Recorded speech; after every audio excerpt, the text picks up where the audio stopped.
Welcome back, and we are moving into our first conversation for this morning as we revisit the study conducted by Dr. Herbert Gill looking at the participation of male in violent activities. And we have actually one of the social researchers who assisted in that study with us. We have Selma Jones with us. I want to say good morning and thank you for being here. Good morning. Thank you to Marlene. So, Nelma, I was asking you a bit before the break, before we started, looking back just how long ago this study was conducted, and it has been 8 years. What's your reflection now on what was discovered in the research period and what we're seeing today? What an interesting question. Yes, 8 years, but in terms of what was discovered, there's not much that I can say has changed to make it any different. Because if we look at the crime statistic, which is always reported as dark figures, underlying that, I always equate it with an iceberg. We only see the surface, but deeper down, the bigger part is right there. 2017, for the last decade, our crime measure has been constant. Last year, 2017, it was 37.2%. And that placed us as sixth as the world's most violent country. So the trend, I think one of the misconceptions we have, or what we have to be careful of, is how we measure crime. We tend to measure it on a day-to-day or an absolute count. Like for last year, we had an absolute count of 142, which equates to 37.2%. Because I believe you all recall that crime is measured by how many per 100,000. Yeah. And so I think that's one of the first things we have to pay attention to. We have to look at trends rather than the absolute count. Yeah. And I think that is one of the reasons why, well, I cannot make a assumption on that or any claim on that. But we tend to put in knee jerks to minimize just the count, but we don't pay attention to the bigger picture, which is the trend over the period of time. And so we have to look at that. And even when we report crime and how we analyze the crime statistics is also very important, because we cannot put a claim to say only in one area of the criminal justice system is responsible for the decrease in count, because I won't say the crime trend, but in the count. But we also have to look, like, for example, the medical. How many lives did they save during the course of the year? We also need to look at even the mediation and the intervention, what impact that has on the decrease or increase of whatever, so that can be pumped into policy and give administration a better picture of how to deal with the situation. So that is a very fascinating perspective that you've put forward, because I don't think we have thought of how many people have been shot and saved, and how many attempted shootings have been tied to gang activities specifically, because then the numbers would differ significantly from what we use as the murder count. What is the danger in kind of having a very narrow view in looking at crime, when the police, probably if there's a reduction in murders, we'll be proud of that for that month. And then when there is a high number of murders another month, there are interventions taking place. And the media, we do it as well, we're as guilty, that we kind of just look at it on a month-to-month, weekend-to-weekend basis. What is the danger in that? I think you've taken a great position in taking responsibility, because the media does have an ethical responsibility. And that is something that I need to spend some time on after this. But to answer your question directly, it is most dangerous, because when we put in short term, and of course we have to have short term, but you also have to have sustainable longer term programs that will work parallel with the short term. But when you are only doing short term, earlier we were talking and I'm telling you that, with no disrespect to anyone, but having the state of emergency at the time is just a knee jerk, and it's like we're on morphine. After the morphine wears off, the pain will subdue and return. So it is as simple as that. That's the simplest analogy I can use. And I actually was speaking with one of my research colleagues, and that's a conclusion we made.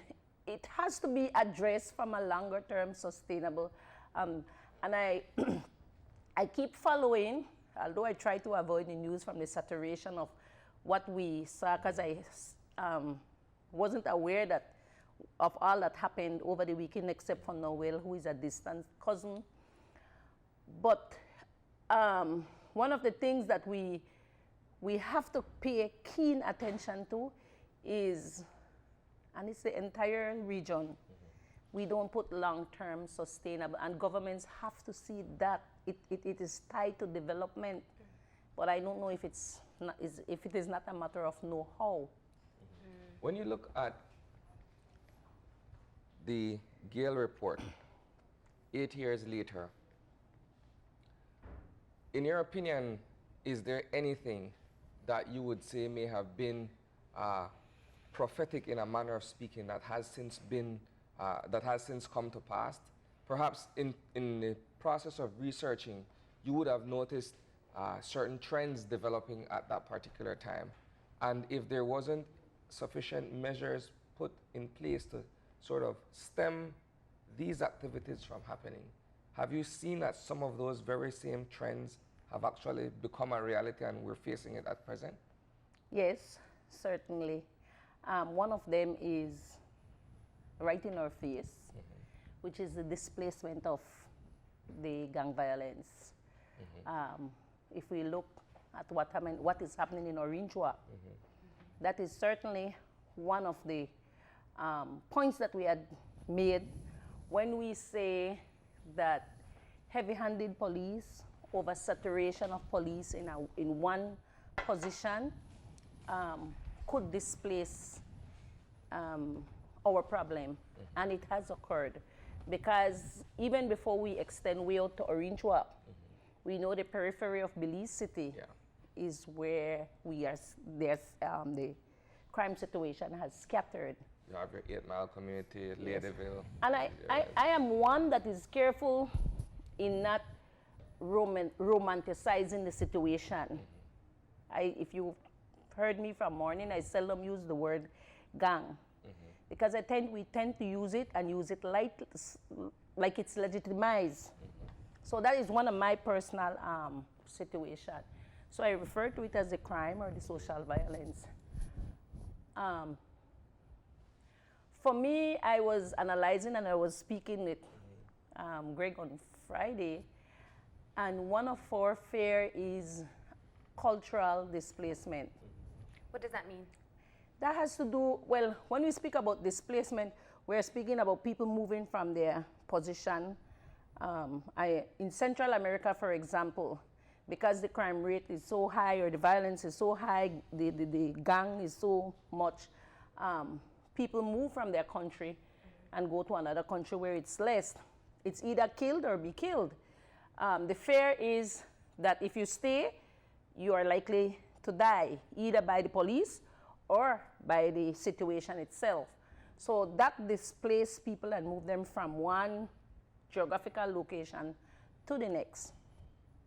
But in terms of cultural, and our fear is, we hope it is not cultural, because it is young people we are dealing with. They're in their formative years of identity. The media, I come back to the media, and I said I wanted to make this point. In terms of romanticizing the whole issue, does affect the minds of the younger people, in the sense that it is sexy, the swag. There are so many things that relates to masculinity. And so, in my mind, this is my view, I am wondering, because of the mestizo and the situation, if there is a kind of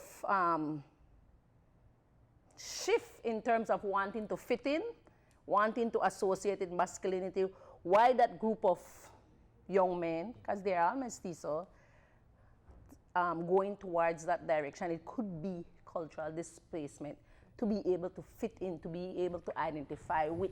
So what you're saying is, and recognizing a change or an expansion of the demographics of those who are involved in these types of criminal activities is a possible indicator of this cultural displacement. Yeah, that is one theory, because another one could be for economic reasons.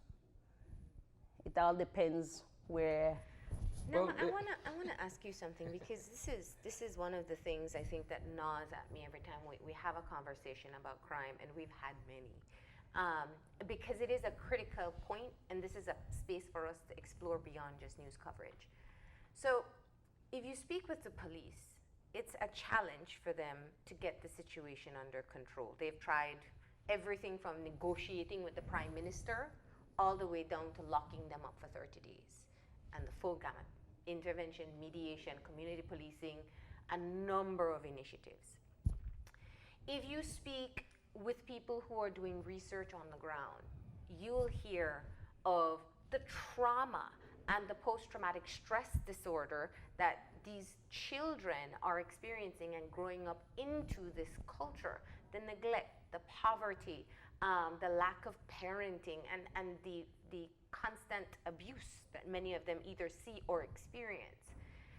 And so my question is, when you hear from one side, well, these boys are out of control, and then another end, someone is saying, well, you know, you can't blame them because they've really had a tough life. How do we fit this into, and maybe I'm trying to box you into a particular area, but how do we take both of these into account? Illegal activity is illegal activity. There are many law-abiding citizens in this country who've come from poor backgrounds.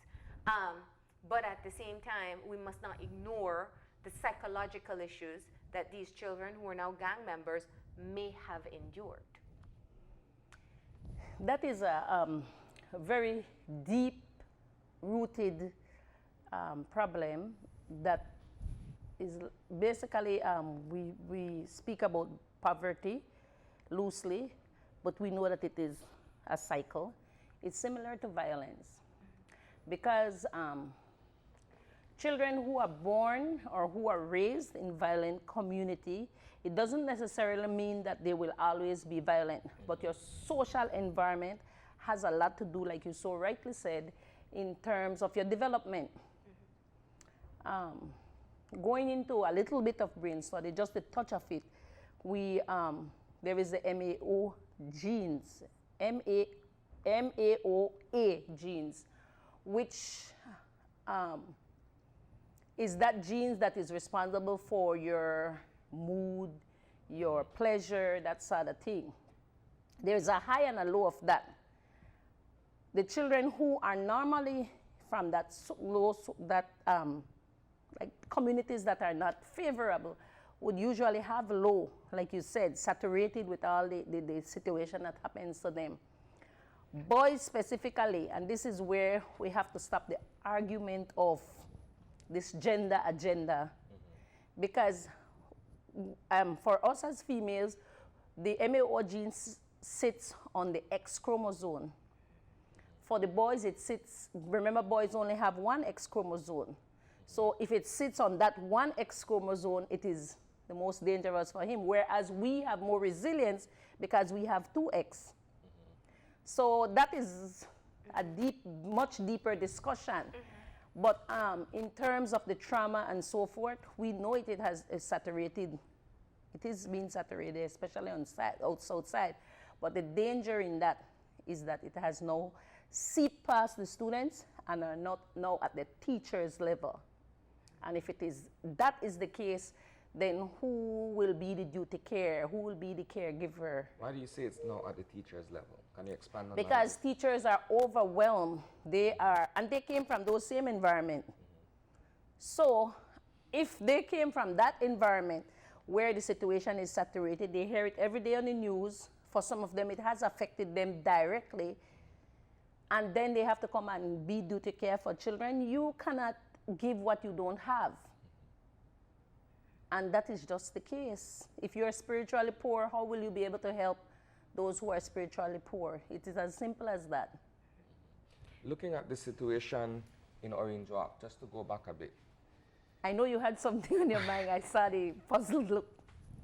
I have been looking from an outsider's perspective at this particular situation in Orange Walk, where there is a noticeable resurgence in crime and violence. And I look at several dynamics that I believe come to play that creates this situation or paints this picture. The drug activity in the district is one.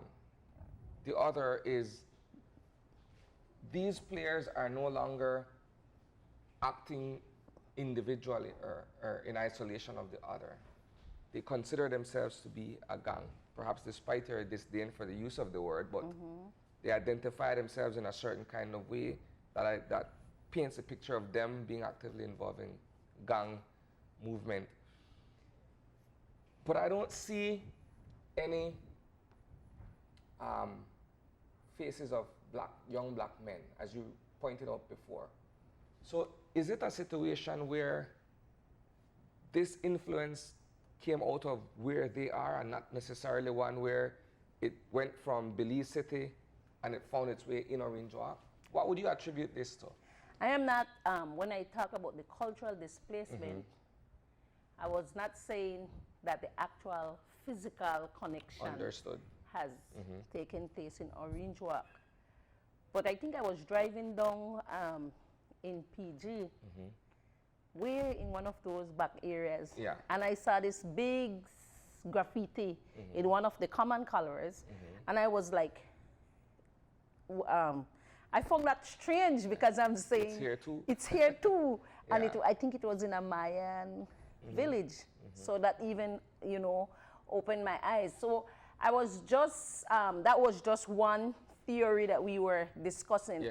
There could be a fear that it could be cultural displacement, which is psychological, more psychological than anything. Yes, the shift, there is an economic situation. Like you said, you were following, I wasn't.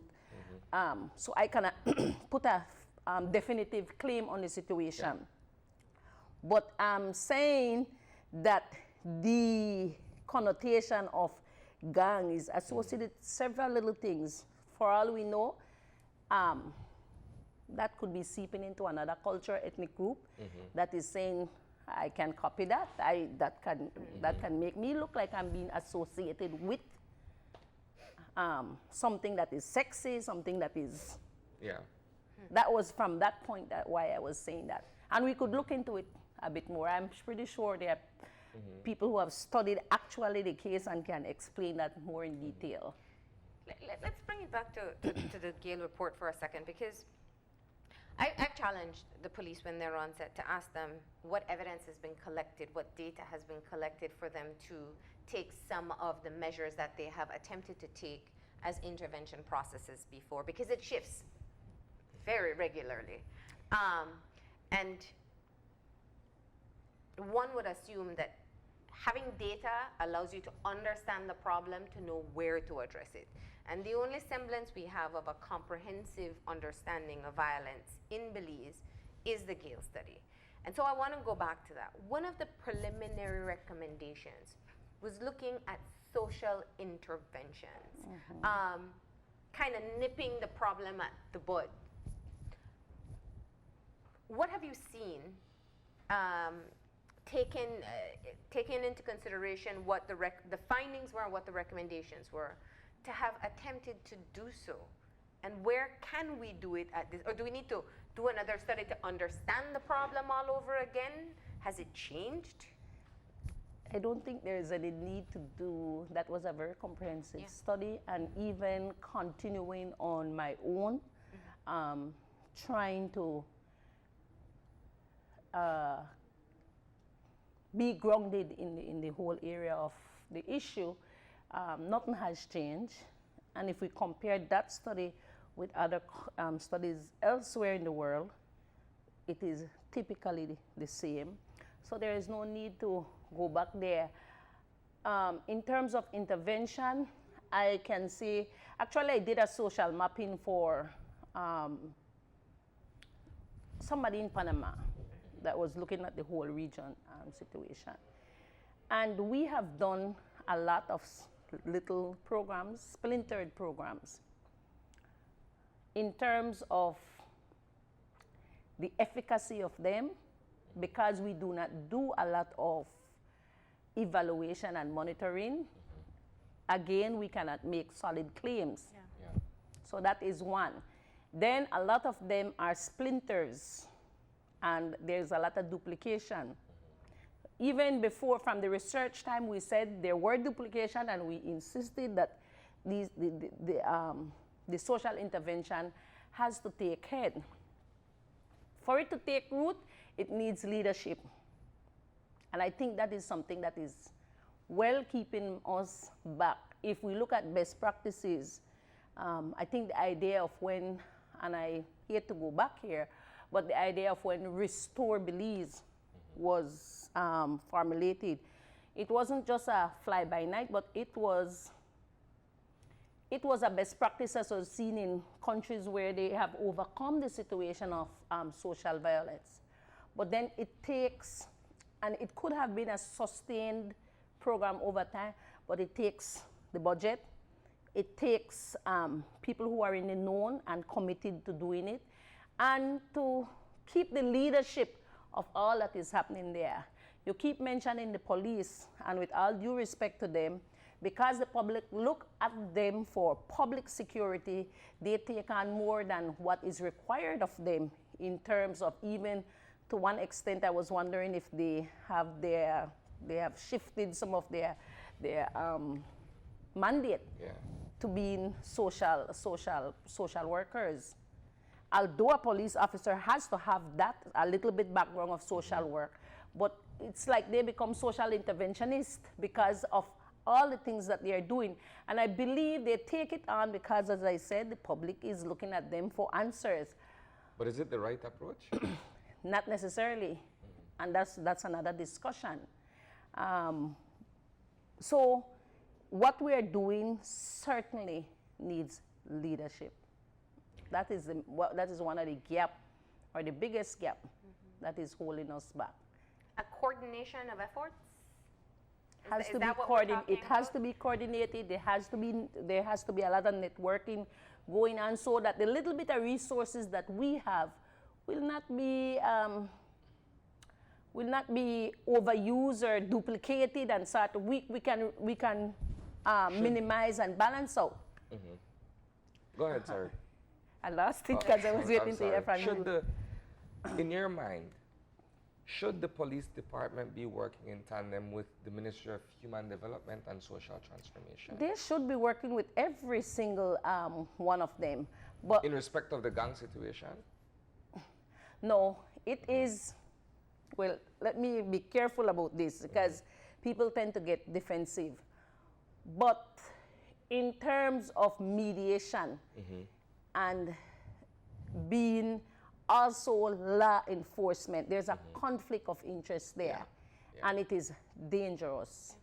And I've seen it, I've been quiet about it, and I'm sure my other colleagues would say the same, that there is a serious conflict of interest there.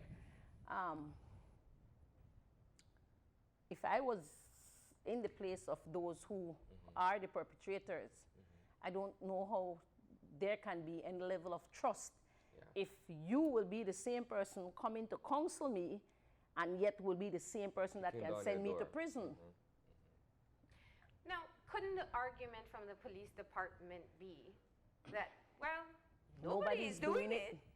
Somebody has to get in there and get these boys to talk? And I feel more likely that that could be the possible situation. But is the onus being placed on the department solely to solve this matter? Because then I keep going back to this point. While the task or the mandate of the department is to be able to enforce the laws, you need other forms of intervention that perhaps the average policeman is not equipped and not in a position to be able to do. And the moment he attempts to take on that responsibility, he comes into conflict with the fact that he's there for one purpose, which is law enforcement. Where is the arm of government that says, you know what, we have a department that deals with these kinds of issues? And it goes back to what I'm saying. I believe human development and social transformation ought to play a more important role in these kinds of interventions. These are the dialogue that we should be having. I just placed up something on Facebook to say that I've been in 2 different workshops by international consultants, and both workshops separated from each other. Don't know that they had any affiliation.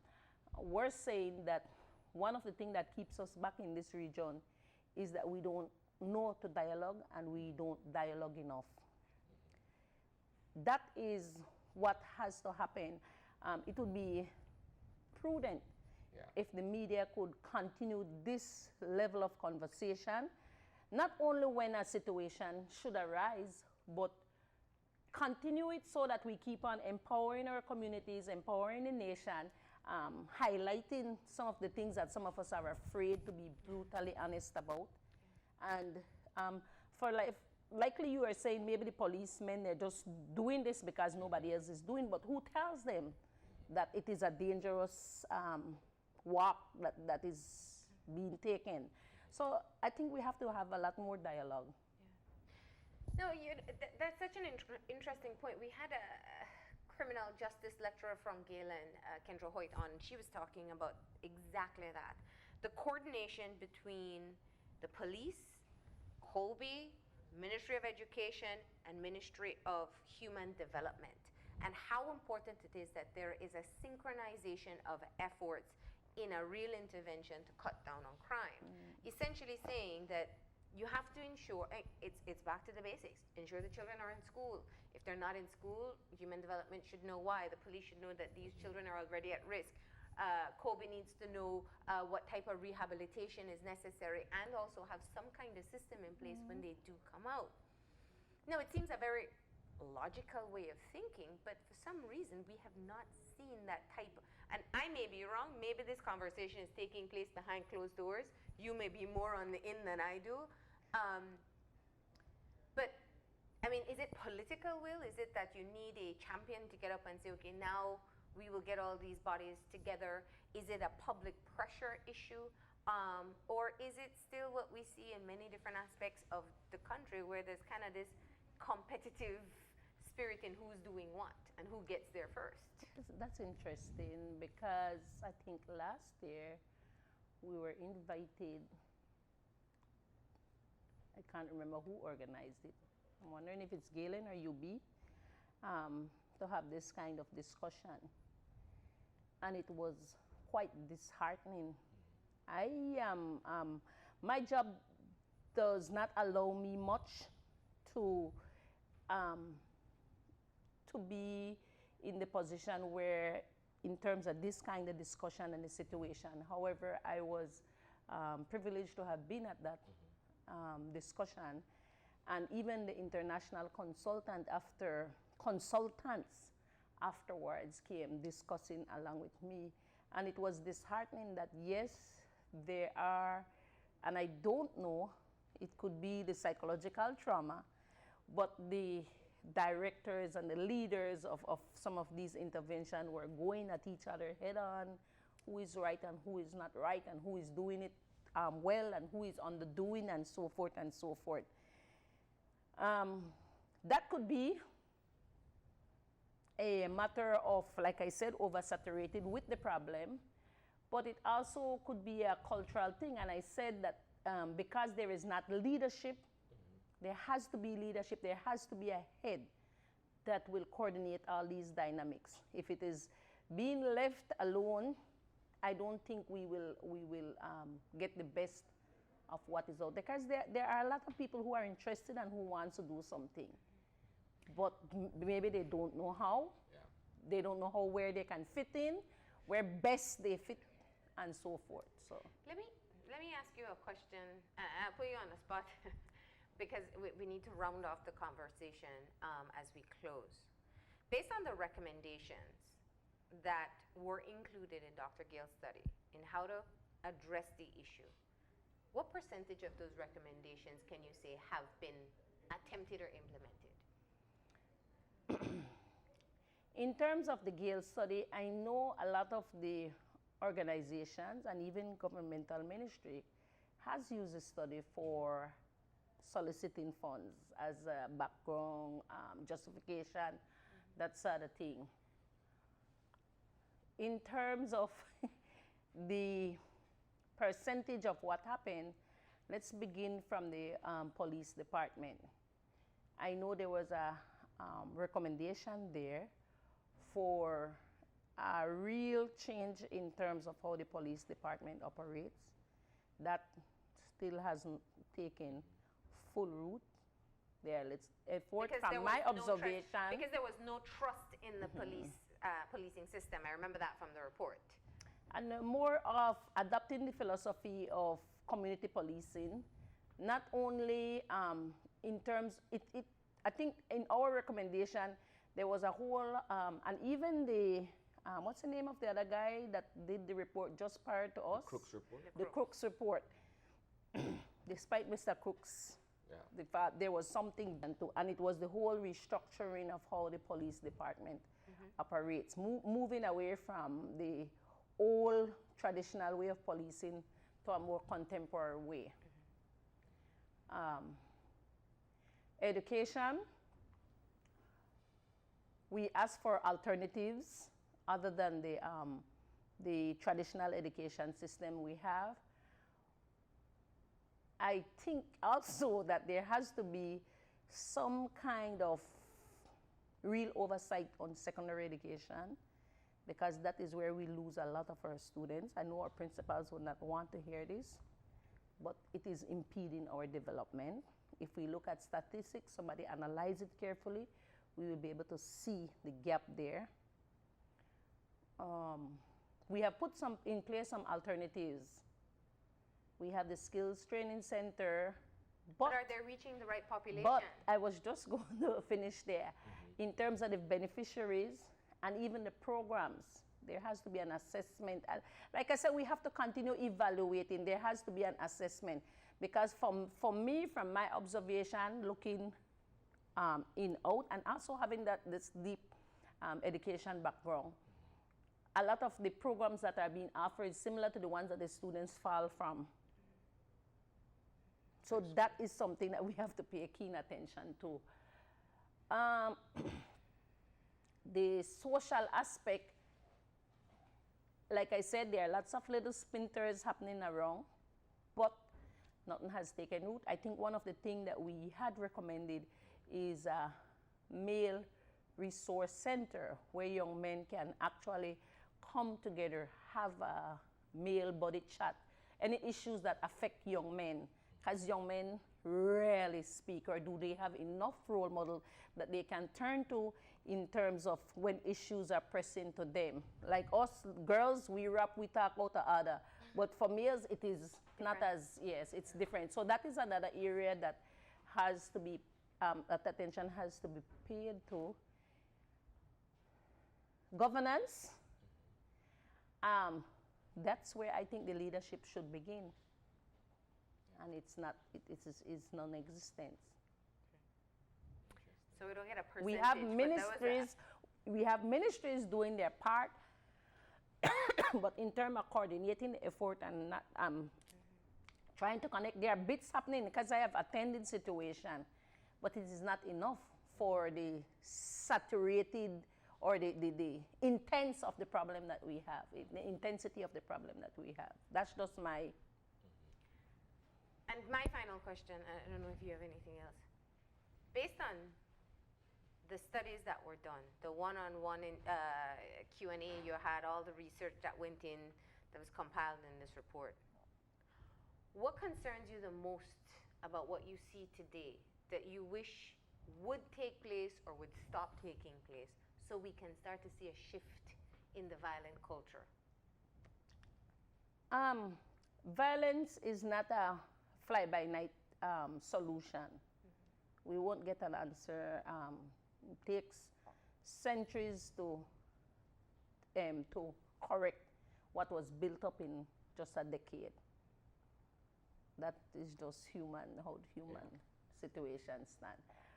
But for me, I would like for us to have more longer term vision of where we want to take our country.